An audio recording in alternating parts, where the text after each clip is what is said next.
Bonjour. Je ne pouvais pas dire non à Nicolas, alors je suis là. C'est très impressionnant pour moi d'être face à vous et en plus pour vous parler de liberté. Aujourd'hui, c'est certainement mes parents qui sont le plus fiers de moi. Je leur dois beaucoup car leur amour et leur éducation ont façonné la personne que je suis devenue. Vous allez comprendre. Ma mère, fille de réfugiés espagnols, ne parlait pas français quand elle rentre à l'école à 5 ans. Ma mère, quand je suis petite, elle me répète sans cesse « Fais en sorte de toujours pouvoir choisir, il faut que tu sois libre de tes choix.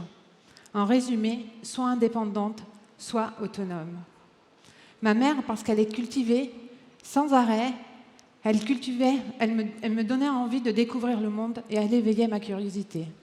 Mon père, lui, agriculteur, fils d'agriculteur, ne s'arrêtait jamais. J'ai vu un père pour lequel le travail ne s'arrête pas, pour lequel les vacances, ça n'existe pas, pour lequel le travail difficile d'agriculteur n'était qu'une partie de sa vie. Parce que mon père était maire d'un village, l'Ourtis-Montbrun, dans le Gers pendant 40 ans. Parce que mon père était président de l'association des élèves pendant plus de 20 ans, même lorsque ses enfants n'étaient plus à l'école. Parce que mon père était vice-président de la communauté des communes et parce que mon père était un militant engagé dans un parti politique local. Mon père était toujours dans l'action et à son échelle, il changeait le monde. Ce sont mes parents qui ont forgé mon caractère et qui ont nourri ma soif de liberté. Leur définition, la définition de la liberté était de l'ordre de l'indépendance et de la curiosité comme source de renouvellement pour ma mère. Et pour mon père, elle était plutôt de l'ordre de l'action, du sens du service et de la générosité. Ce sont ces forces qui sont mon socle aujourd'hui et qui sont ce que je suis, ce que je fais et ce que j'entreprends. Dans le monde professionnel, c'est sans aucun doute pendant mes 7 années chez Sephora que ces forces se sont révélées. Sephora est et restera la société qui m'a révélée. Et quand je parle de société, je parle de la rencontre avec des personnes qui, chacune à leur manière, m'ont appris ou m'ont aidé à devenir ce que je suis aujourd'hui. Je pense à François Neukirch, je pense à Jacques Lévy, je pense à Rachel Morwani, je pense à Laure Labadins, et enfin je pense à Pierre Letzenter, qui m'avait cerné dès notre première rencontre et qui, au fil des ans, m'a appris à comprendre qui j'étais et ce que je cherchais dans le monde de l'entreprise. À la veille de mes 40 ans, Pierre m'a dit une phrase qui m'a fortement marquée. Pierre m'a dit « Dans l'entreprise, Mireille, il y a des personnes qui veulent briller, celles qui veulent durer et celles qui veulent vivre. » J'ai choisi de quitter le monde des grandes entreprises, j'ai choisi d'entreprendre, j'ai choisi la vie.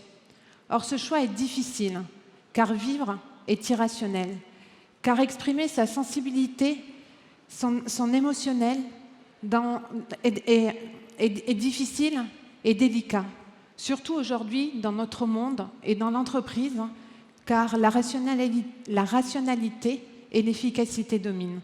Et je ne prétends pas remettre en question leur utilité.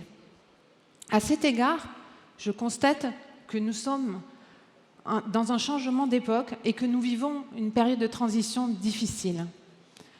Et c'est plutôt assez inconfortable, et l'on voit des excès de rationalité conduire à des excès d'irrationalité, et là non plus, je ne vais pas rentrer dans le débat, mais il suffit de songer à Trump, aux gilets jaunes ou même à l'hystérie du Covid. Il me paraît évident que le monde dans lequel on vit souffre et étouffe de rationalité. Pour moi, le challenge est aujourd'hui de réinjecter de la liberté au sein de l'entreprise. C'est ce que j'appelle vivre, c'est ce que j'appelle être libre dans l'entreprise. En tant que femme, je pense que durer et briller sont des stéréotypes masculins du passé et que vivre est le sociotype moderne.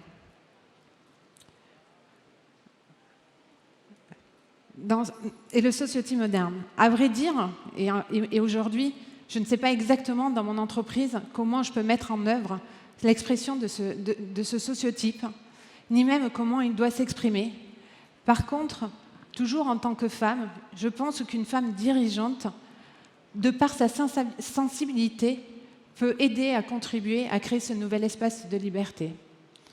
Aujourd'hui, je suis heureuse de ne pas être présidente de la République et de ne pas avoir à gérer cette irrationalité au niveau national. Mais en tant que présidente de Splio, en tant que chef d'entreprise, en tant que CEO d'une start-up de 135 personnes, en tant que femme et même en tant que mère de 3 enfants, je me sens investie de cette mission de tester et d'expérimenter pour amener mes collaborateurs à vivre. La taille et la structure de mon entreprise me le permettent.